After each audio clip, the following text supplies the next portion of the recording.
দেখেন বন্ধুরা, সে এখন দুধ জ্বালাবে, কাঁচা দেশে দেখেন লুঙ্গি পরছে, লুঙ্গি কাঁচা দেশে দেখেন। সে এখন শেফ, আমাদের শেফ। শেফ কি করতেছেন আপনি? কি করতেছেন? দেখি দেখি কি করে।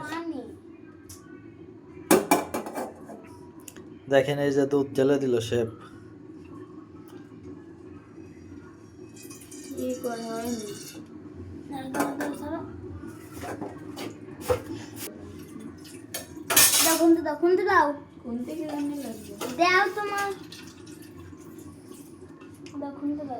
শেফ একটু এদিকে তাকান।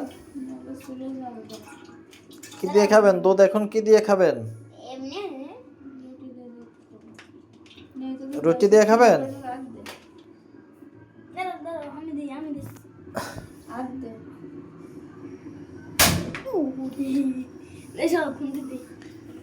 আজকের ভিডিও এই পর্যন্ত। বন্ধুরা সবাই ভালো থাকবেন। আসসালামু আলাইকুম।